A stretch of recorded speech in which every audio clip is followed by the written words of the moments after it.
Welcome to the What Does It Mean podcast. I'm Lindsey Bell, my co-host, Chris Versace. He's got the week off, but I got Jay Woods from Freedom Capital Markets here with me today. He's their chief global strategist, and we are going to talk all sorts of things, but primarily we're going to talk about volatility, tariff, its impact on the markets and earnings. We'll dig into earnings. We'll talk about January's performance, and we will talk about where the market goes from here. So stay tuned.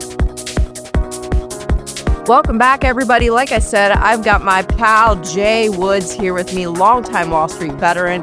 This guy has been on the floor of the New York Stock Exchange for decades, and he's a wealth of knowledge. So I'm so excited that we get to talk with him today.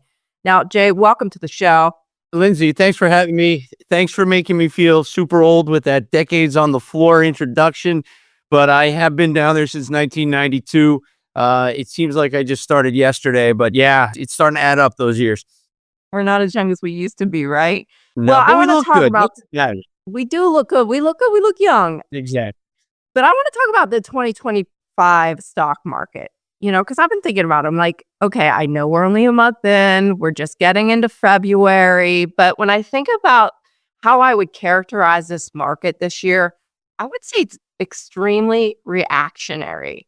So there's a lot of volatility in the market. The market investors were just reacting swiftly, and big moves are happening based on news and tariffs, policy in general out of the US, out of the Fed, inflation readings, movements in interest rates. It's quite reactionary. So let's talk about volatility, Jay. Now, I hope you brought your crystal ball because I wanted to ask you, are we going to get through it? Will we resolve this issue in Q1? Is it going to be a Trump first 100 day, or is it going to be a hallmark of 2025 in the years to come? What are you thinking? How do you feel about volatility?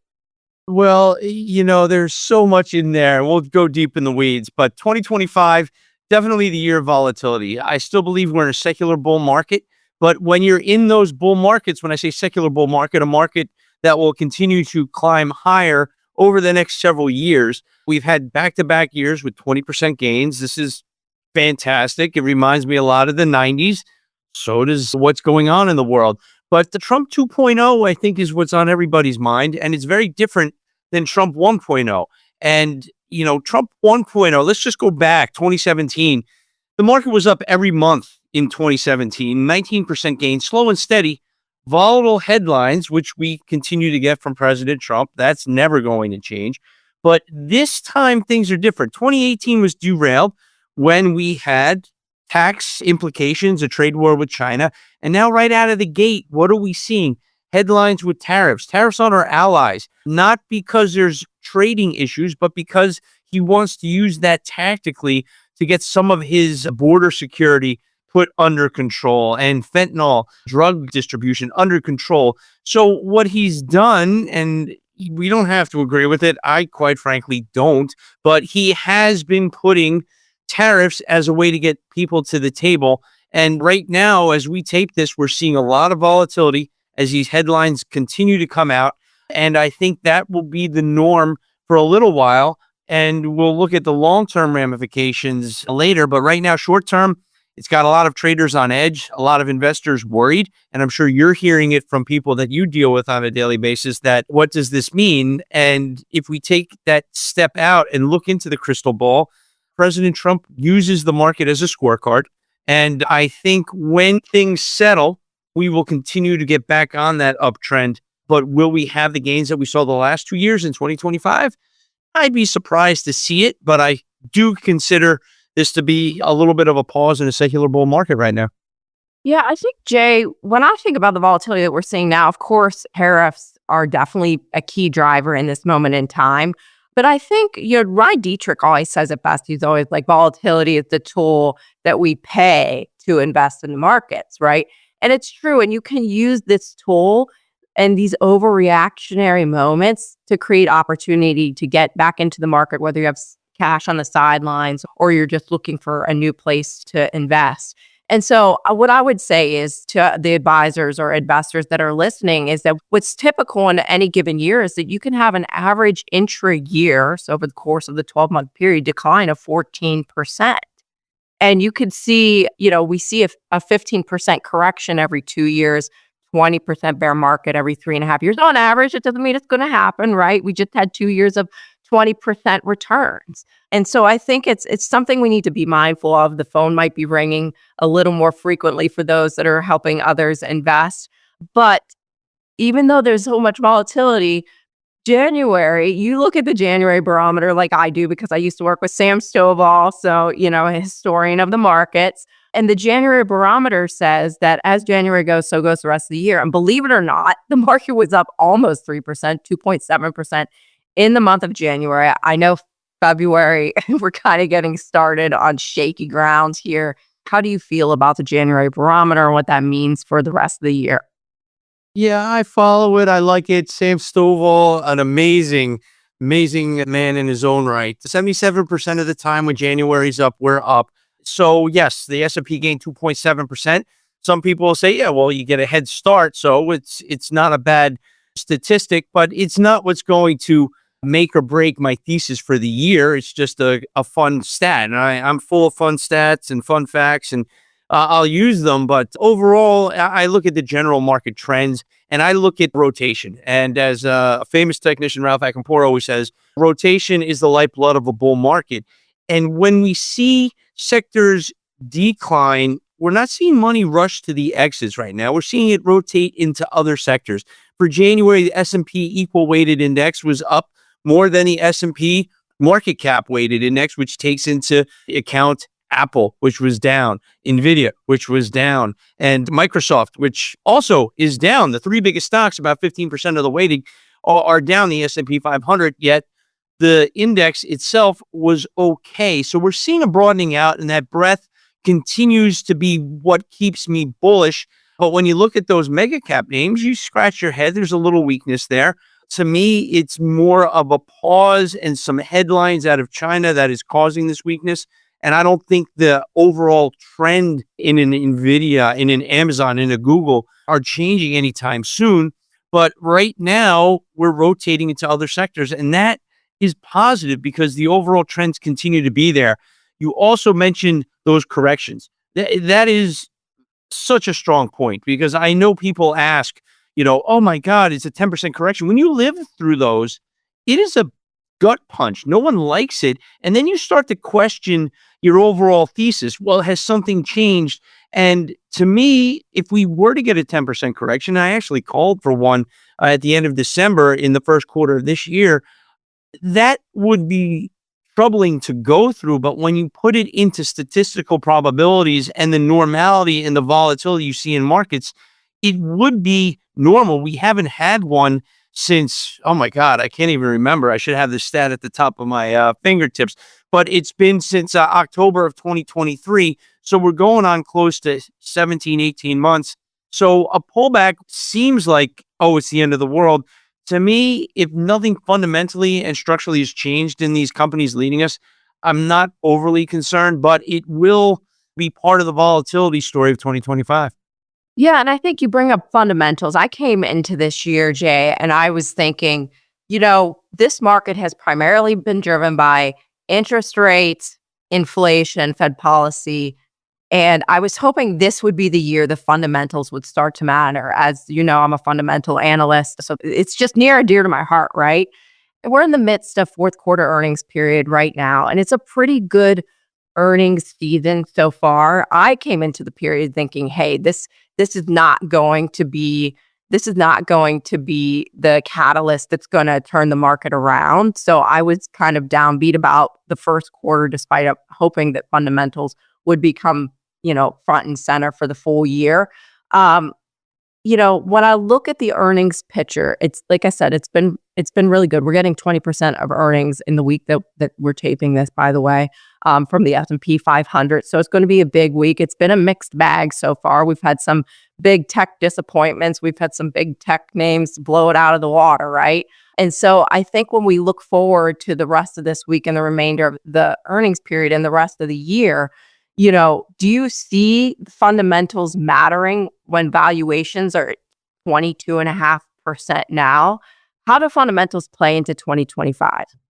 Yeah, well, you're talking to a technician first and someone that traded more on a feel for what was going on the floor when I had humans in front of me, and then followed it, when that changed to purely price action.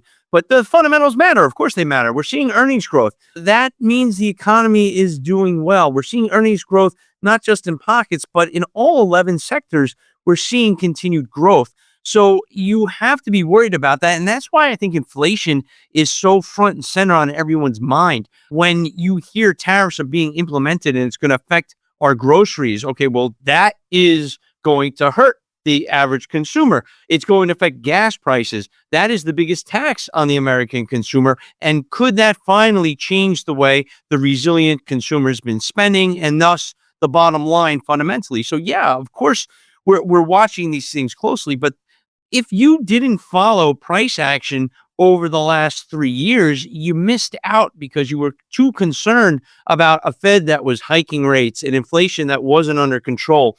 And a lot of that has to do with going back to COVID. When we look back at this time, there's going to be an asterisk. When they write, economists write books about what we've gone through.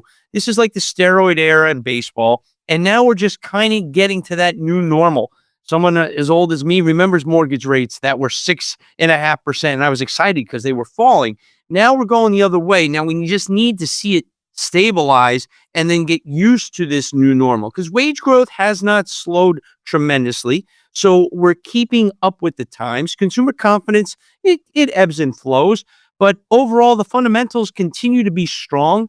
And while some of these valuations are exceedingly high or feel that way, when you put it in perspective, especially in these mega cap names with the .com era, it's not off the charts. When I look at an NVIDIA trading a little over 30 times, that isn't crazy considering their earnings growth continues to rise ridiculously. Yes, it's slowing for them, but 50% year over year earnings growth is not a bad thing. So I don't think we're at this euphoric stage that usually ends bull markets. I think we're at more of a digestion phase, and earnings growth it's starting to continue to rise. And to me, I think we'll see some stocks really separate from others. And when you look at mega caps, Microsoft has been struggling. Microsoft is back to where it was a year ago. There hasn't been any growth for those that have invested in it, but Amazon and Google look phenomenal. And these are two of my favorite stocks. And then you look at how they continue to grow, you look at their stories, and then you look at their charts. These are just still breaking out of major bases, so there's room to run there. So it's becoming more individualistic, which I hate. It's so cliche. It's a stock picker's market. But for the people that you talk to on a regular basis, this is great because you can then do your research and pick those winners based on their earnings growth, based on the fundamentals, and then throw in a few technicals, and you've got the perfect picture. Yeah, it makes it a little more fun, I think. But, we all have our thing. Uh, Well, it's just when you fun. think This is about this is what we do. Volatility, it drives people crazy, but that's what the greatest thing about working on Wall Street, no matter where you are, if you're literally there on the floor or you're there regionally following the stock market, you don't know what the next day is going to bring. It's infuriating, but it's what makes this job exciting. I don't know what weekend event is going to cause us to sell off on Monday. We've had two of them the week we're taping this, so who knows what's next? It keeps you on your toes. And as a technician, it keeps me prepared. What levels do I want to enter? Where do I want to get out of it? As someone watching the economy, how is this going to affect inflation in the Fed narrative? So there's always something that keeps us on our toes. Well, talk to me about the levels you're looking at right now from a technical perspective, because I know you do keep your eye on that very closely. Yeah. We're watching a few things. And let's just go S&P 500 first, and then you break it down in the 11 Spider Select ETFs. But the S&P 500's gotten to 6,100 twice. We had a major reversal on the Friday before tariffs were announced at 1:15 in the afternoon. And we want to see if we can break out to new highs. The price action where you get to 6,100, you fail, you return, you test, you fail. That could potentially be a double top, or it just near-term resistance and we go sideways a little while. So what you want to watch are levels in the past that buyers have come into this market. And the one thing in the S&P 500 where buyers have seemed to step in is this 100-day moving average. It's around 58.81. It's a lot lower than where it is, but 100-point sell-off, 120-point sell-off in the S&P 500 is a normal retracement in a cyclical uptrend. And I think that's the first level I want to watch to make sure if we retest it, if we hold that level, all right, buyers are still coming to this market. The rotation theme is continuing. Those mega caps that have been resting have not broken down. So we're okay. This is healthy. If we break that, then the 10% narrative comes a little more into focus. And then I'd be concerned. We haven't tested the 200-day moving average in the S&P 500 in ages. These are normal retracements that in long-term uptrends you tend to see. So I don't think we're in a panic mode. But if we break that 100-day moving average, the next stop down could be as low as 5,600. If it gets accelerated, if there's panic, you may have a washout, and that could go to 5,500, which would be a 10% correction. I don't know if that's going to happen. The way we've been sustaining and holding on when we sell off, the buyers are still in charge right now, and the dips are being bought. Until we break that 100-day, then maybe the tune changes. I thought we had a chance to wash out, and there's been too much optimism. So the dip buyers are still in control, and I think the bulls are here. We may go sideways for a little while, and sideways is a direction. People don't remember that, but it frustrates people, but it's constructive to me. It is a direction. That's a very good point. I think that's smart. One thing I always look to is RSI, and it's suggesting, I think right now it's at about 49, which is right where it should be. So that suggests the market's not overbought and it's not oversold either. So potentially there's some more downside like you talked about there. But it wasn't that 5,800 level is an interesting level because it wasn't that long ago that we were there. It was January 10th-ish that we were back at that level too. So the 57.73 was the low, but we didn't close below 5,800. And as a technician, I look at market closes. So if we get to a level and then we rebound and we close towards the high of the day, that's good price action. That's what I want to see. So we did see that. That was January 13th, my birthday. That was the low, and we rebounded since then. I know. I just like dates and numbers. Happy belated birthday. Thank you. Let's not talk about it. I'm sorry I brought it up.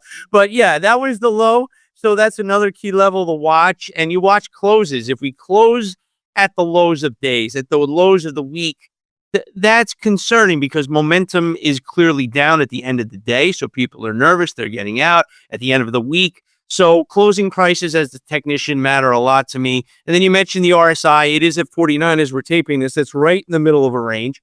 So to me, we're kind of like hanging around this 50-day moving average, a little below it. So maybe we fail to recapture it and we take that leg lower and retest some of those levels, which we were only at 2-3 weeks ago. So it's volatile, but it's somewhat constructive. I don't feel that this is the beginning of an end. I just think it's a pause on a nice run right now. Yeah, I mean, we've got GDP above 3% for the first quarter, according to GDP Now. Obviously, it's early estimates, but we've got a ways to go. But I mean, we've been in this 2.5 to 3% GDP range for quite a long time, a couple of years now. So that stuff is all good. And, we're going to keep on it. But I love the technical perspective. Like I said, as a fundamental analyst, thinking about the technicals, I think marrying the two of them together just kind of gives you a little more conviction in what you're thinking at from a fundamental perspective. And so I always appreciate talking to folks like you, Jay. You always bring great pieces of knowledge to us. Yeah, and I don't ever poo-poo the fundamentals. The news will trump everything, and no puns intended. But the one thing that's fact is price, and price action is the thing that people are anchored to when they're buying and selling their own portfolio. They're buying a stock. They remember where they bought it. And price to me is never restated, but fundamentals and analyst earnings projections are always restated. So as a technician, with my biases leaning that way, because that's how I've traded markets. Yeah, price action is very important, and history doesn't always repeat, but it rhymes. And we see that in different levels of support and resistance in the market. Well, awesome. Well, I'm so glad you joined us. That's a great explanation of your technical perspective, and appreciate your time today. Thanks, Jay. Thank you. Welcome back. That was Jay Woods, and what a wealth of knowledge he is. Like I said, he spent a significant amount of time following and studying the markets, the technicals of the markets, and he had a seat on the floor of the New York Stock Exchange. I used to go visit him down there. He's an awesome guy. I really love his technical perspective on the markets because, like he said there at the end, the numbers don't lie. And while he's expecting a 10% pullback in the market early this year, we got pretty close in January on an intraday basis. He looks at numbers on an intraday perspective. I love the fact that he remains optimistic for the longer term. And I think we both agree that the volatility in the markets really can create an opportunity for investors. So that's something to think about as you're talking to clients and you're doing your own investing out in the market in the year ahead. That'll do it for this episode of What Does It Mean? You know where to find me on LinkedIn and on Twitter. And we're going to have in the show notes here attached where you can find Jay. He's on Twitter. He's active on LinkedIn and other places. So again, Jay Woods at Freedom Capital Markets. Check him out online. Thanks again.